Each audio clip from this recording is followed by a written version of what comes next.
arrancar con lo que vamos a ver hoy. Buenas. Rápidamente.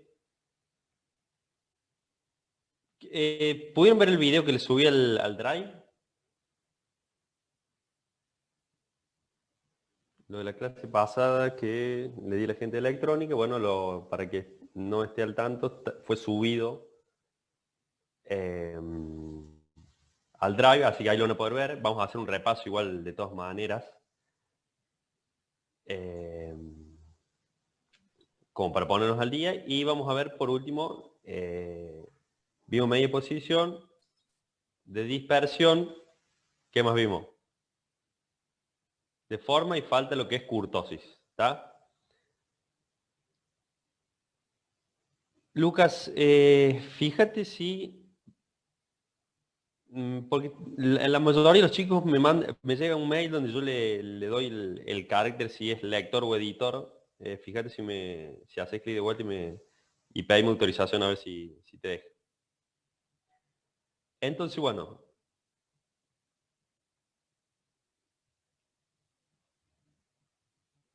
Estaba lo de forma, sí estaba en la última parte, me parece.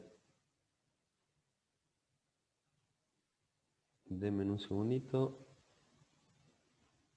Profe, ahí le solicité el acceso. Dale, perfecto. Ahí me fijo.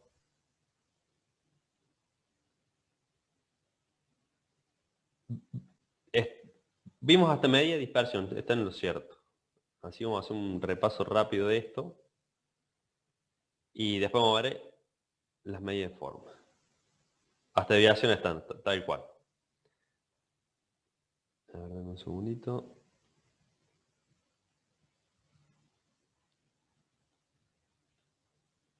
Ahí aprobé el ingreso de...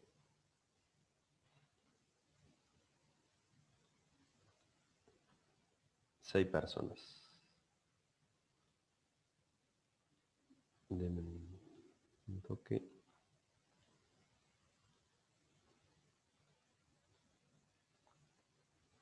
Entonces, rápidamente, las medidas de posición, ¿qué habíamos visto? ¿O cuál teníamos en mente?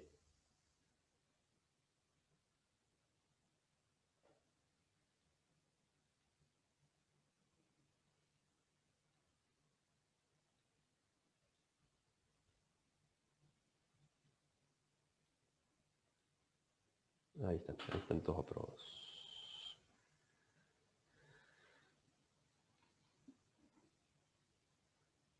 Clase 3, clase 4, perfecto.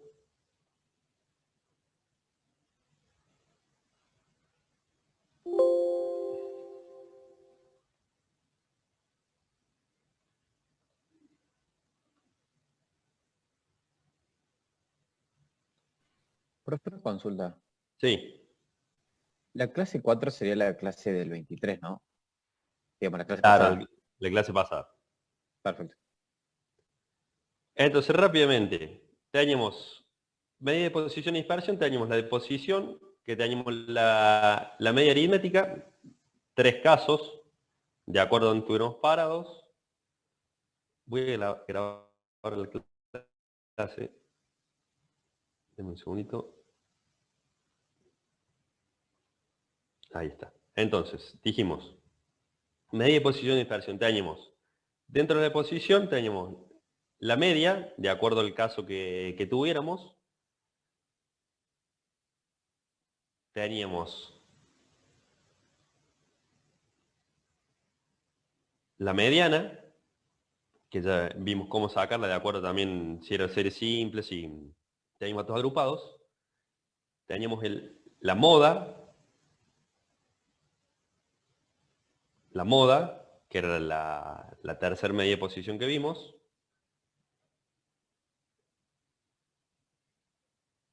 Y habíamos visto lo que era percentiles o cuartiles, ¿está? Eso es lo que habíamos visto en lo que es medida de posición. Después de la clase pasada vimos medidas de dispersión. Es decir, nosotros tenemos datos o sabemos dónde se va a ubicar el valor central, pero no sabemos cómo se distribuye esos valores. O sea, conocemos la media, por así decirlo, pero no sabemos cuál es la forma de distribución alrededor de ese valor. Entonces, aparecían lo que eran las medidas de dispersión. Entonces, por ejemplo, en estas tres distribuciones que tenemos rápidamente, vemos que en la distribución A los valores se encuentran más concentrados en relación al valor central. B menos concentrados y C mucho menos concentrado alrededor de ese valor central. Entonces, esta medida de dispersión son representativas de la dispersión de este conjunto de datos, de forma tal que conjuntamente con las otras medidas que vimos anteriormente, podemos tener cierta descripción numérica más completa de esos datos, ¿está? Y teníamos el recorrido, que el recorrido teníamos dos alternativas. Si era una serie simple, era el valor mayor y el menor. Si era una variable discreta, que en datos agrupados teníamos el valor mayor y el valor menor, igual que la serie simple. Pero era un poquito más complicado en el caso de si teníamos una variable continua, ya que para calcular el recorrido teníamos que seleccionar el extremo derecho del último intervalo menos el extremo izquierdo del primer intervalo. ¿Está claro eso, no? Para calcular el recorrido o rango. Tres observaciones rápidas que nos decía que si nosotros quisiéramos comparar dos conjuntos de datos expresados en la misma unidad de medida, la aplicación que tiene el recorrido como medida de dispersión está condicionada a que ambos conjuntos tengan el mismo valor del promedio o de la media aritmética. El segundo nos decía que si bien el recorrido es fácil calcularlo, toma en consideración solo el valor mayor y el menor de la variable. En los casos en que estos sean extremos y los datos concentrados, por ejemplo en la zona central o en uno de los extremos, su valor como medida de dispersión carecerá de sentido por no tomar en consideración la situación mencionada. Lo que veíamos, en cierta forma, cuando teníamos ese rango que calculamos que eran de bajas temperaturas, cuando le poníamos un 45, que era un valor discordante o muy grande. ¿Está? Y por último, el recorrido como uso en lo que es control de proceso, que bueno, en lo que es industria se utiliza mucho. Acá tenemos un ejemplito rápido donde tenemos una misma media aritmética para los dos casos, con la diferencia de que el recorrido era muy distinto. ¿Está? Fíjense que en uno tengo un recorrido de 100 y en el otro tengo un recorrido de 4. Después veíamos lo que era el recorrido de rango intercuartílico, que era la parte central. O sea, consideraba los valores que están entre el Q3 y el Q1. Eso era otra medida de dispersión. Teníamos un ejemplito. Y después veíamos la desviación media. ¿Está? Que nos decía que está dada por la media aritmética de los valores absolutos de los desvíos existentes entre cada valor de la variable y la media aritmética. ¿Está? Eso es lo que tenemos que empezar a asociar, porque al margen de la desviación media, si vieron el video, también la varianza y el desvío estándar trabajan con esta diferencia entre cada valor de la variable y la media aritmética. ¿Está? ¿Se entiende eso? Y en este caso veíamos, para una serie simple, cómo calculamos esta desviación media, y en el caso que tuviéramos datos agrupados, cómo calcular para los dos casos la desviación media. Este era otro ejemplito que habíamos visto.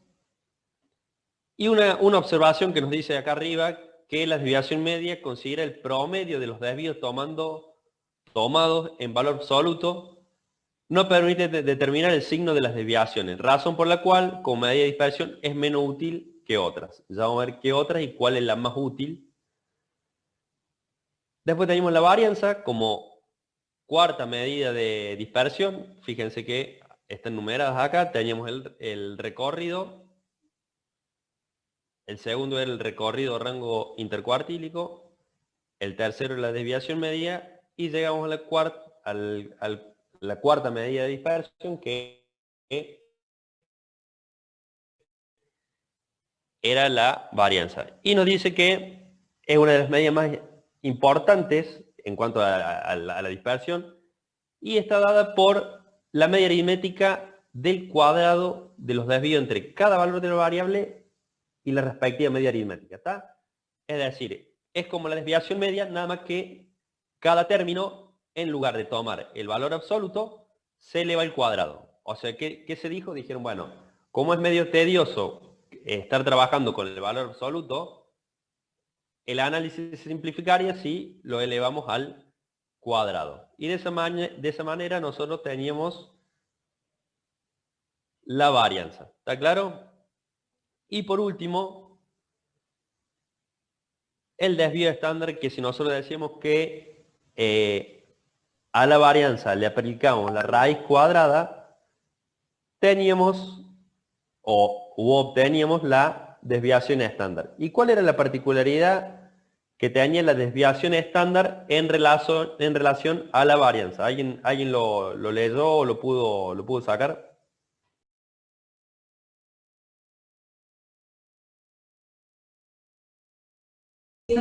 Tienen las unidades originales. Creo. Tal cual, como dijo el joven, la desviación estándar, al estar aplicándole la raíz cuadrada, hace que las unidades de la desviación estándar tengan la misma unidad que la serie o los datos originales, ¿está? Entonces, a los fines prácticos, la desviación estándar es el parámetro que más vamos a utilizar y es el que más se usa, ¿está? Acá tenemos unos ejercicios que, bueno, habíamos desarrollado algunos en clase.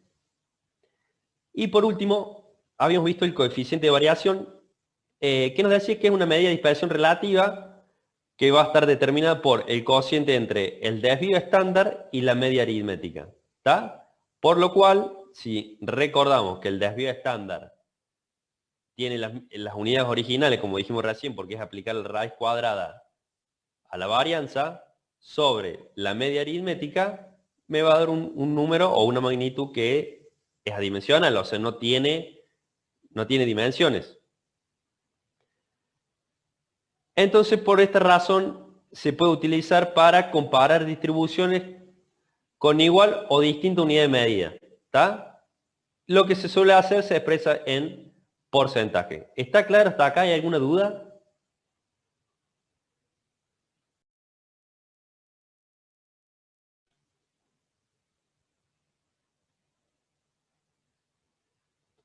Entonces, una cosa muy importante que creo que esto no lo comenté en el video que vieron o en la clase anterior.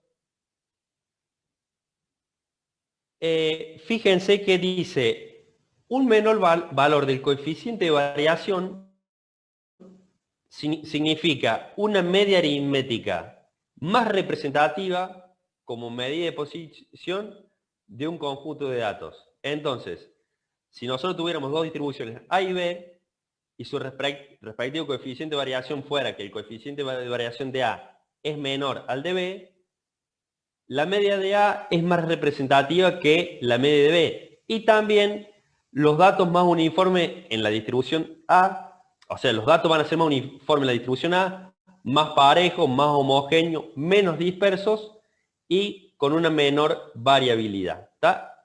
Eso es lo que nos permite comparar o analizar el coeficiente de variación en cuanto a dos distribuciones. O sea, nos deja compararlas, ¿está?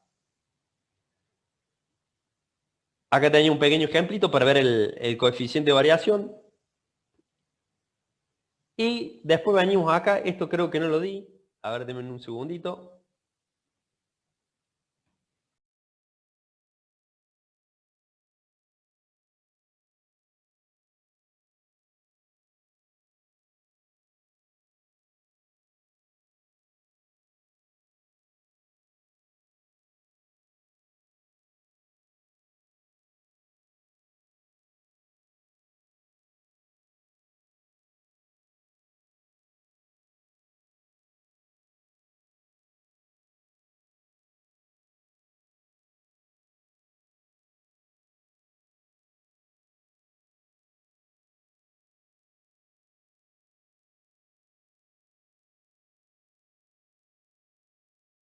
Ahí estamos. Entonces, vamos a ver, como recién estamos viendo, vimos, voy a volver 2 segundos rápidamente, y para que veamos lo que le decía, nosotros teníamos la desviación media. Entonces decíamos, era cada valor, era el valor absoluto entre la diferencia entre cada valor de la variable y la media aritmética sobre n. Está el valor absoluto.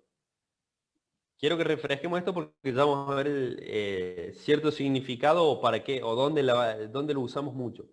Después teníamos la varianza, que decíamos que era la sumatoria de la diferencia entre cada valor de la variable menos la media aritmética elevado al cuadrado sobre n, y si a esto le aplicamos la raíz cuadrada, obteníamos el desvío estándar. Entonces ahora me voy a adelantar algunas filminas, pasando lo que era coeficiente de variación, que ya lo tuvimos charlando.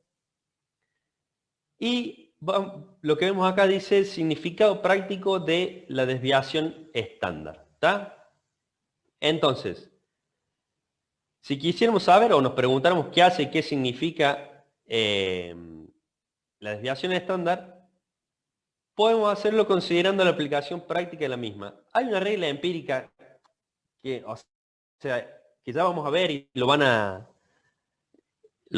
ver cuando estén en la industria, que dice, para expresar el porcentaje aproximado de datos que están dentro de un número dado de desviaciones estándar, desde la media aritmética, en toda distribución aproximadamente simétrica, con media aritmética igual a mu y desviación estándar igual, bueno, a epsilon, se verifica que entre el promedio o la media más menos una desviación estándar, yo voy a encontrar el 68% de las observaciones. ¿Está? Después, para mi promedio o media aritmética, o sea, ustedes pongan, vamos a poner el número como para que lo visualicemos un poquito. Poner que sea 10 más menos 1. ¿Está? Entonces, mi distribución entre 9 y 11 voy a tener el 68% de las observaciones. Si la distribución es normal, ¿está? Después, para la media aritmética, más o menos 2 desvíos estándar, es decir, entre 8 y 12, voy a tener el 95% de las observaciones. Y para mi media aritmética, más o menos 3 desvíos estándar, voy a tener dentro de esos valores, es decir, me voy a ir, si yo dije que era 10, entre 7 y 13, voy a tener ubicado el 99% de las observaciones. ¿Está claro? Esta es una regla empírica, pero ya vamos a ver que la vamos a usar muchísimo. Y está acá graficado en esta pequeña, en este pequeño histograma o campana de Gauss. Ya vemos que esto es la campana de Gauss. Y nos dice, cabe destacar que habitualmente los datos de numerosos fenómenos, yo diría numerosos, me parece que te quedas corto, y sobre todo en la industria, están distribuidos en forma de campana, como ocurre con la mayoría de las características humanas. Recordemos, si nosotros hacemos la distribución en altura o en peso, seguramente va a adoptar esta forma, la distribución que tengamos. Por tal motivo, la regla empírica se aplica en muchas situaciones y se utiliza ampliamente. ¿Está? Acá voy a dejar un ejemplito para que lo chusmeen, pero básicamente es aplicando esta regla empírica.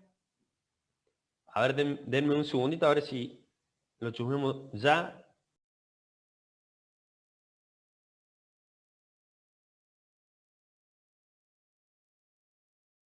Ahí estamos. Entonces, si dice, la longitud de la pieza derivada de un cierto proceso productivo A se distribuye en forma simétrica con una media de 12 centímetros. Y un desvío estándar de 0,4 centímetros. Dice, ¿entre qué valores de longitud se encuentra aproximadamente el 68% de las piezas? Como habíamos visto recién, el 68% de las piezas se va a encontrar entre el valor promedio más menos un desvío estándar. Entonces, si mi valor promedio era 12 y mi desvío estándar era 0,4, el 68% de los valores que yo obtenga, el 68% de los valores se va a obtener entre 11,6 y 12,4. ¿Está? ¿Se entiende esto? Esta regla empírica que estamos viendo. Queda claro. Para el mismo caso, si fuera que te pide el 95% de los valores, ¿entre qué valores se van a encontrar? Bueno, es entre el valor promedio más menos 2 desvíos estándar. Como habíamos dicho, 12 más menos 0,8, bueno, el 95% de los valores se va a encontrar entre estos dos. Y la parte me dice, una pieza escogida al azar tiene una longitud de 12,6 centímetros. ¿Pertenece al proceso productivo de A? Entonces, como dice acá, ahí estamos. Puede pertenecer al proceso A siendo altamente probable. Se encuentra comprendido entre los valores habituales, de las mediciones. ¿Está? Porque si se fijan, a ver, déjenme ver cuánto había dado, 12,4. En este caso, el 12,6 está entre 11,2 y 12,8. O sea, es un valor que se espera que esté dentro de este valor, del 95% de los valores. Por otro lado, es para arriba, perdón, dice, una pieza escogida al azar tiene una longitud de 10,7. ¿Pertenece al proceso productivo A? 10,7, fíjense si yo para encontrar el 99% de los valores, como dijimos, del mismo modo, es el promedio más menos 3 desvíos estándares, es decir que el 99% de los valores se va a encontrar entre 10,8 y 13,2. Si, como me pregunta acá, una pieza escogida al azar tiene una longitud de 10,7, ¿pertenece al proceso productivo? ¿Y qué nos dice acá? Entre 10,8 y 13,2 se encuentra aproximadamente el 99% de las piezas. Hay un 1% de las piezas que tienen longitud menor a 10,8 o mayores a 13,2. Por lo cual, 10,7 centímetros puede pertenecer al proceso A siendo poco probable. ¿Está? Esto, más que nada, es para que vean el significado o cómo se utiliza el desvío estándar.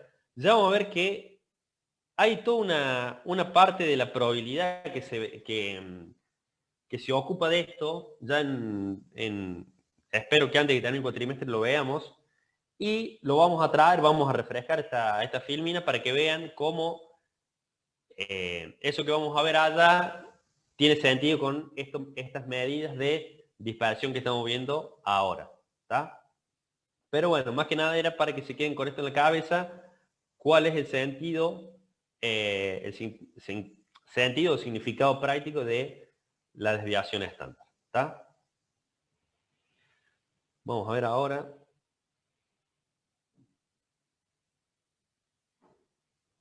Esto ya está, lo cerramos. Vamos a ver esto.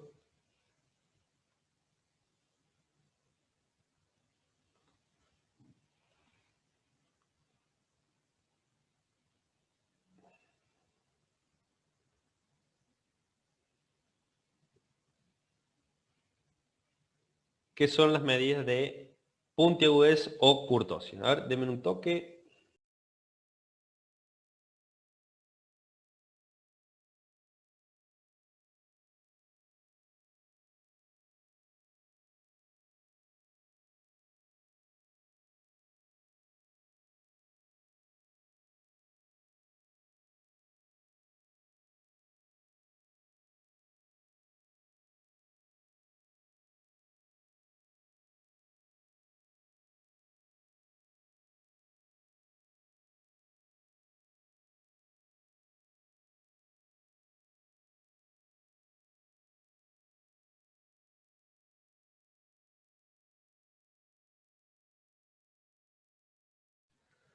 Ahí estamos, continuamos. Entonces, vimos medida de posición, vimos medida de dispersión, vimos, o vamos a ver, mejor dicho, medida de forma, asimetría o sesgo, o de kurtosis o puntiagudez. ¿Está? Entonces, las medidas de asimetría tienen como objetivo elaborar un indicador que permite establecer el grado de simetría o asimetría que presenta la distribución que estemos analizando. ¿Cuál es la ventaja? Que va a evitar que nosotros hagamos una representación gráfica. A partir de un valor nosotros podemos decir cómo es esa distribución en cuanto a la asimetría, o si es simétrica o asimétrica. ¿Está? El primer caso que tenemos es en toda distribución simétrica, es que la media es igual a la mediana y es igual a la moda. ¿Está? Entonces, ¿qué nos quiere decir con esto? Que la mitad de los datos se encuentra localizado a la izquierda de la media aritmética y la otra mitad a la derecha de la media aritmética y la media o la moda. Recordemos que para este caso, que la distribución es simétrica, mediana, media y moda tienen el mismo valor. O sea, no necesariamente van a tener que tener el valor exactamente igual con todas las comas. Puede haber una pequeña diferencia, pero vamos a decir en ese caso que la distribución es simétrica. ¿Está? Podemos tener este caso que dice que la distribución es positiva, lateral derecha o sesgada positiva. Y vamos a ver que la parte alargada de la curva se encuentra ubicada hacia la derecha. ¿Está? Lo que nos indica que para los valores altos de la variable, el número de observaciones es bajo. ¿Se entiende esto? ¿Podría dar un ejemplo, profe? Sí, no me quedó claro. Bueno, fíjense que dice, la parte alargada de la curva se encuentra ubicada hacia la derecha. O sea, la parte ubicada sería esta que yo estoy señalando acá. Y dentro de este gráfico, estos valores que están acá, ¿cuáles serían? Los valores más altos de la variable. ¿Se entiende? Claro. Entonces, para los valores más altos de la variable, el número de observaciones va a ser más bajo. ¿Está? Ah, sí, no me había confundido con otra cosa. Ah, perfecto. El número de observaciones correspondería al eje Y. Claro, pero vos, las observaciones de los valores altos de tu variable van a ser bajos. ¿Me explico? Los valores más chicos Sí, sí. de tu variable van a tener más cantidad de observaciones. ¿Se entiende? Claro. Entonces, en este caso, fíjense que ¿cómo sería la moda, la mediana y la media? Distintos. Distintos. Tal cual. Van a ser distintos. Para el siguiente caso, pasa lo mismo, nada más que nos dice que para los valores más bajos, los que vamos a tener acá, de la variable, el número de observaciones también va a ser bajo, porque dentro de esta distribución que yo voy a tener, mis valores de la variable van a tener más cantidad de observaciones. ¿Está? Y lo que nos dice acá que la moda va a ser mayor a la mediana y la mediana va a ser mayor a la media. ¿Está? Este en el caso de que sea una distribución negativa o sesgada a la izquierda. ¿Está claro, Javi, no? Un ejemplo de eso sería como que una población sean todos altos. ¿O no? O sea, la mayoría sean altos. Sí, o sea, habría que hacer un análisis más profundo en cuanto a lo que voy. Porque vos podés tener una población de que midan todos 2 metros, ¿está? Pero hay que ver cómo se distribuyen alrededor de estos valores, de la media, la mediana y la moda. ¿Me explico? Hay que ver cómo se acomodan todos los valores. ¿Me explico? Sí, sí. No necesariamente porque sean altos te va a distorsionar la curva. Quizás lo veas más fácilmente si vos ves que la mayor cantidad de observaciones a la hora de tener una tabla están sobre uno de los extremos. A ver, déjame ver si quiero ver el ejercicio del final. Para darte un ejemplo rápido y...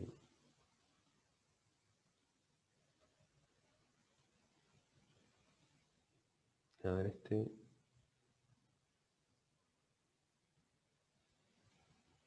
Mirá. Después lo van a tener que hacer ustedes. Se los voy a dejar.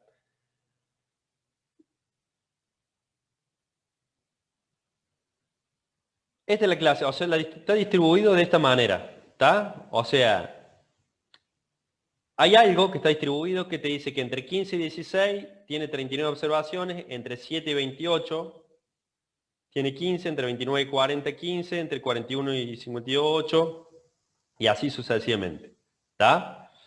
Entonces, yo sin ver el gráfico, sin ver el gráfico y fijándome en la tabla, yo puedo empezar a aventurar que mis datos tienen un sesgo hacia algún lado. ¿Se entiende el por qué? Claro, por la frecuencia. Claro, porque Sí. o sea, si fuera que no tiene sesgo, yo esperaría que el 39 se encontrara acá al medio. ¿Se entiende? ¿Se entiende el por qué? Claro. Y que estén distribuidos parejos después las frecuencias para arriba y abajo. Claro, entonces acá arrancaría alto, iría bajando para acá. Lo mismo que acá arrancaría alto y iría descendiendo a medida que voy subiendo la clase. ¿Está? Pero como que yo acá arranco con un valor alto, y fíjense que los que le siguen también son de los más altos que hay en la frecuencia que tiene la serie, yo podría decir, seguramente acá hay un sesgo o algo. ¿Está? Después habría que graficarlo y analizar media, mediana, moda y estos coeficientes que ya vamos a ver, que nos van a dar la pauta si estamos en presencia de un sesgo o no. A ver, denme un segundo que veo la pregunta que me...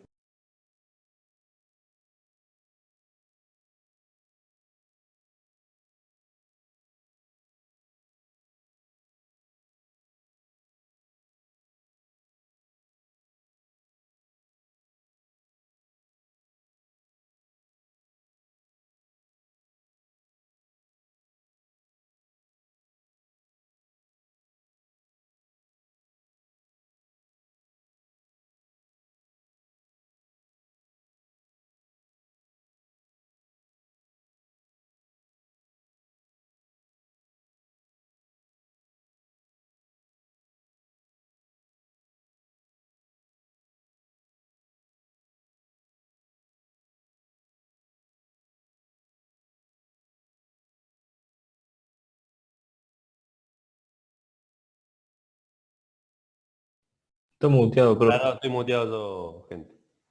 Ahí está. Entonces, la tablita que tenemos se ubicaría dentro de esta distribución. ¿Se entiende? Claro. Porque como veíamos ahí, los intervalos más chicos, o que tienen los valores de la variable más chica, tienen mayor cantidad de observaciones. Entonces, estaríamos en esta parte de la curva. Y como dice acá, para los valores de la variable más altos, tenemos las observaciones más bajas. ¿Está? Claro, también lo puedes pensar como que la moda correspondía a los valores más chicos. Ahí deducís que va para la derecha el sesgo.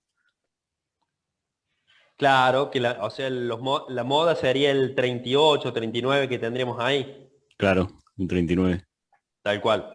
Si bien recordemos que para calcular la moda tenemos un intervalo en ese caso, pero ya te da la pauta que la moda Ah, está ahí porque el intervalo modal es ese, cierto. ¿está? Después te fijas en qué número está entre esos, pero Claro, pero vos qué sabes con ese gráfico, con esa tabla, voy a decir, bueno, yo sé que la moda está en el intervalo 1, el de 39. Lo pongo así, sí. Denme un segundo.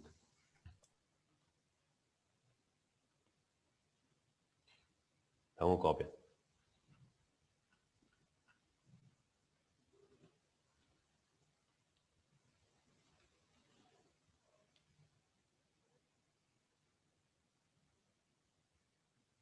Ahí está. Entonces, yo rápidamente puedo decir, yo sé que la moda va a estar en este intervalo. ¿Está? Entonces, una Claro. cosa que tienen que pensar ahí es, por ejemplo, si a mí la moda me da, recuerden que una formulita, cuando teníamos este tipo de tablas que eran variables, ¿cómo eran? Agrupadas, continuas seguramente, ¿estamos de acuerdo? Sí. Entonces, si a mí la moda me da, voy a tirar una burrada, me da 32,4, ¿está bien o está mal? El valor específico de la moda para mí está mal. Está mal. Está muy Tiene que mal. ser entero el número, ¿no, profe? No, ¿Tiene que estar entre porque 5 y No, 16? tiene que estar claro, claro, tiene que estar es ahí. el análisis. Tiene que estar entre 5 y 16. Después recordemos que la moda, para este tipo de casos, se calcula con la formulita, porque tenemos intervalos. ¿Tá?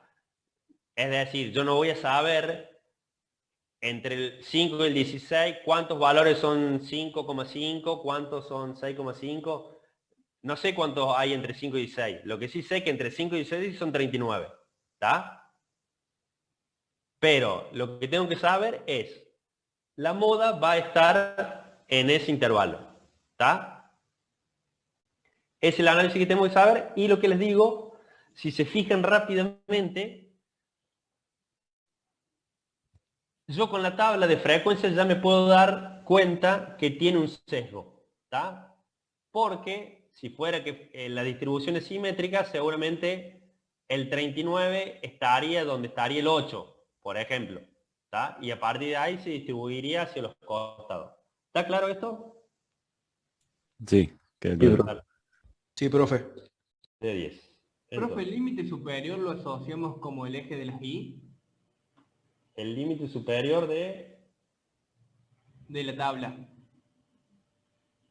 A ver, un toque, el bono de vuelta. El límite Ahí, inferior sería el 5, el estaría límite por inferior acá. sería el de las x Claro. O sea, y límite. sería, vamos a ver si podemos escribir acá. Si lo comparamos con el gráfico ese, sería 5, donde está la moda. Claro, la moda estaría acá, en este intervalo, entre 5 y 16. Claro, ahí en los puntos azules. Claro, sería este valor. Después, lo que te digo, acá iría entre 5 y 16. Después entre 17 y 28, o 16 y 28, de acuerdo si lo tomamos sesgado o no. Y veríamos que, o sea, esto habría que corregir la escala, pero que mi valor 39 seguramente está acá. Y este 39 debería corresponder con este intervalo. Está fuera de escala, pero a ver si lo borro. No, está bien, profe, me saco la duda porque yo pensé que el límite inferior era 5, eran las x, el eje de las x, y el límite superior era el eje de las y. No, Entonces, no. Es todo sobre el mismo eje. está, listo, gracias. Y, o sea, sería, a ver si...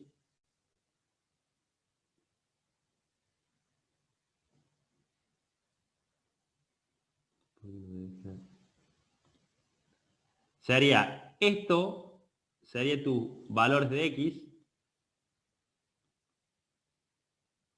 esto, y estos tus valores de Y. ¿Se entiende? Nada más que, como te digo, acá tenés un intervalo que, por ejemplo, la moda, que está en el 1, seguramente el 5 está acá, y el 16 ponele que venga por ahí. Es decir, que tu moda va a caer en este intervalo. Dentro del rango ese. Claro. Está bien.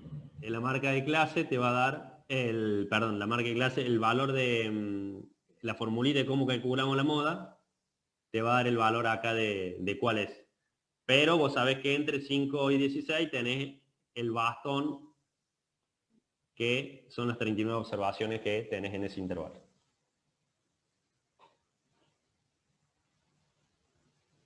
Ahí estamos.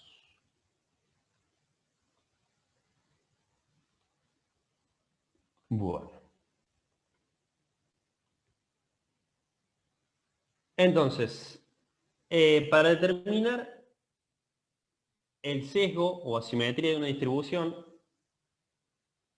denme un segundito que me preguntaron algo.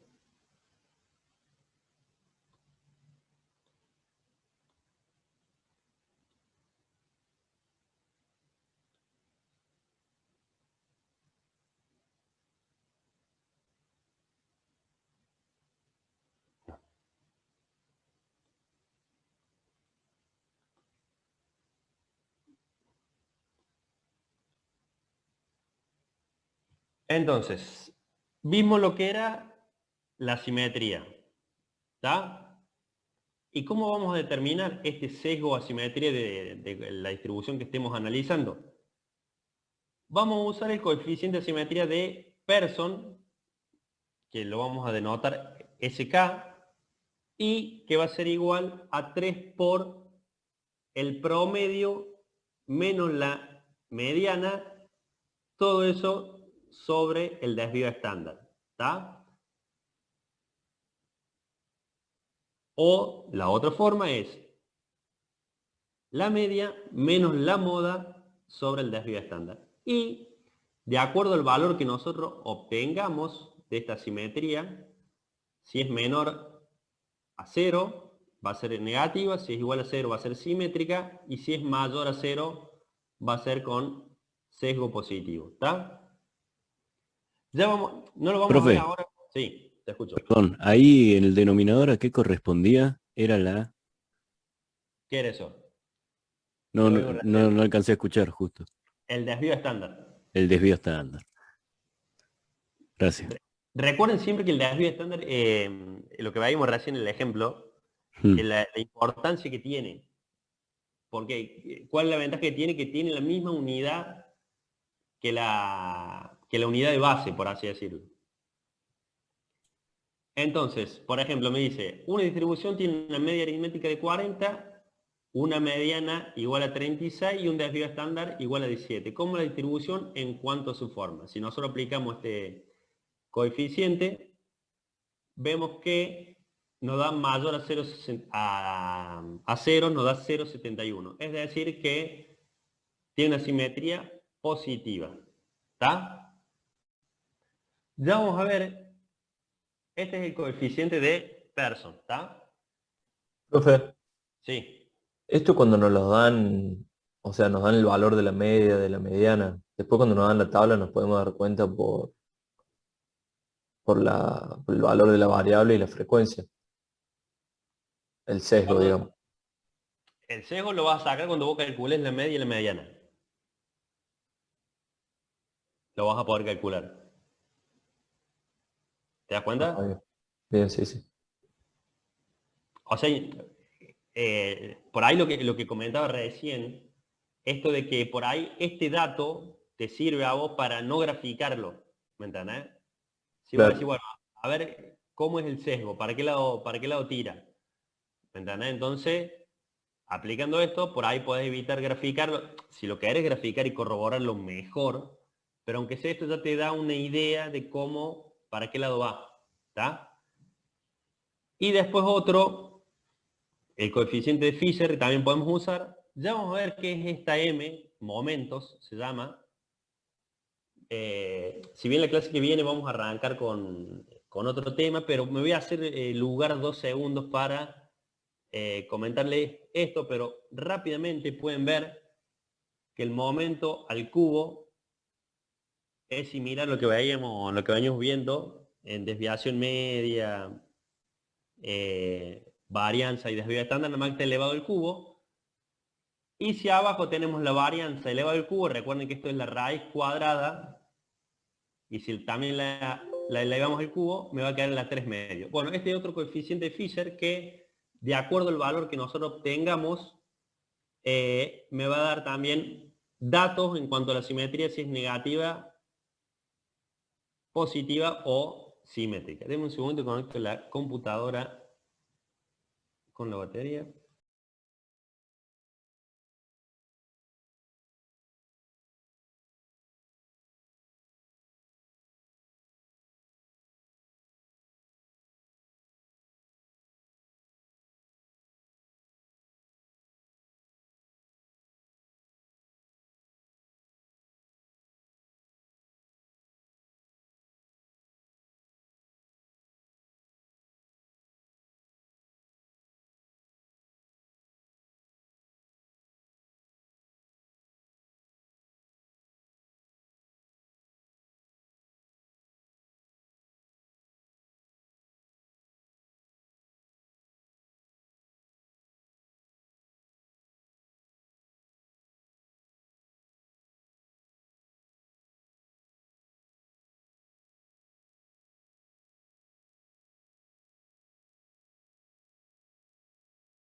Acá estamos, perdón la demo urgente.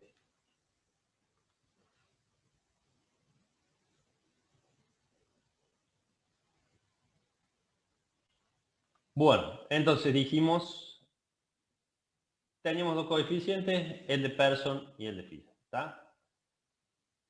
Y en relación a, si nosotros vemos el término de acá arriba, o sea, esta igualdad que tenemos que 3 por la media menos la mediana es igual a la media menos al modo o la moda, es una observación más que nada, que nos dice que se muestra que en toda distribución levemente asimétrica se verifica que el modo es igual a la media menos 3 por la media menos la mediana. Que lo llamamos, es un método empírico para el cálculo del modo. ¿Está? Ahora, nosotros teníamos datos o una idea de cómo era nuestra distribución en cuanto al sesgo, si iba para un lado o si iba para el otro. Pero ahora vamos a ver lo que es medidas de puntiagudez o kurtosis, que, como dice ahí, las podemos llamar de apuntamiento o concentración central. Si recuerdan rápidamente lo que veíamos en el primer gráfico, a ver si lo tenemos acá, no, era en el otro, donde estaban las tres distribuciones, que era similar a este. Y nos dice que la kurtosis o la medida de puntiagudez estudia la distribución de frecuencias en la zona central de la misma. ¿Está? Es decir, la mayor o menor, como veíamos en el gráfico, de A, B y C que vimos en medidas de dispersión, creo que estaba ahí, la mayor o menor concentración de observaciones alrededor de la media y en la zona central de la distribución dará lugar a una distribución más o menos puntiaguda. ¿Está? Entonces, la medida de kurtosis se aplica en la distribución en forma de campana, bueno, está además decir que unimodales y simétrica o con leve asimetría. Es que por ello que para su estudio es necesario previamente definir una distribución tipo que se toma como modelo de referencia siendo esta la distribución normal. O sea, ¿qué nos está diciendo? Para poder calcular esto o analizar esto necesitamos que nuestra distribución sea normal. ¿Está? Normal o como veníamos diciendo recién, una campana de Gauss. Y a la hora de tener esta distribución normal o en formato de campana de Gauss y analizar esta kurtosis, tenemos tres situaciones que puede ser leptocúrtica, o sea, una alta concentración más puntiaguda que la normal, o sea, con una curva normal, mesocúrtica, concentración normal, o sea, la distribución normal en sí, y platicúrtica, que es más aplanada de lo normal. Podemos hacer la regla mnemotécnica de plato o platicúrtica, o sea, que tenga formato de plato, meso medio, o sea, una distribución normal, y leptocúrtica no se me ocurre nada, pero bueno, lo van a tener que memorizar ustedes. Y acá tenemos los tres ejemplitos de cómo podría ser en cuanto a puntiagudez nuestra distribución normal. ¿Está?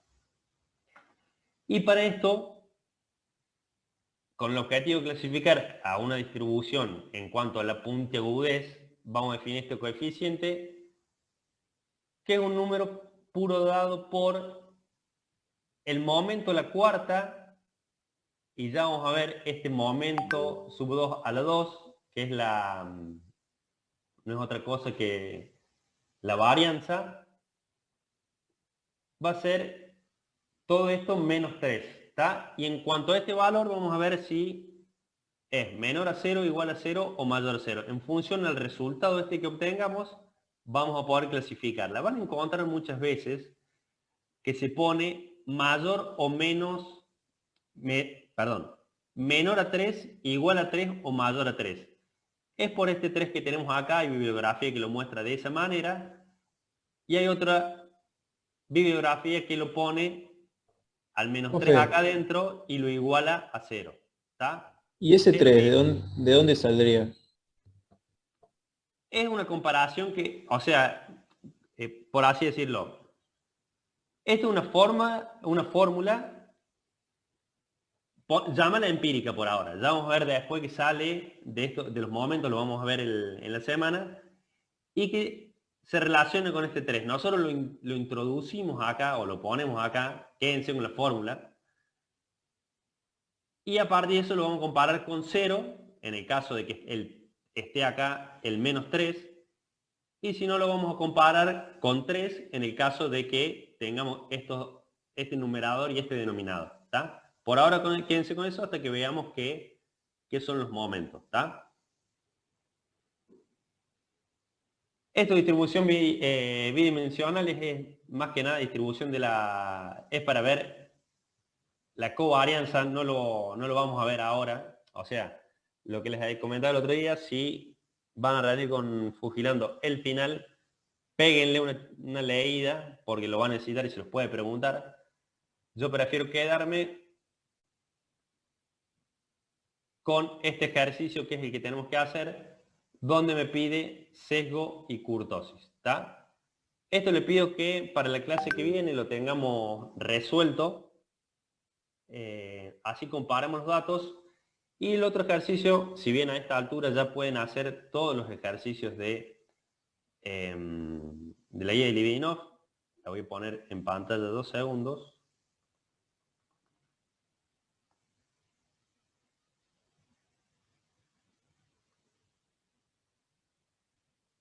Acá está.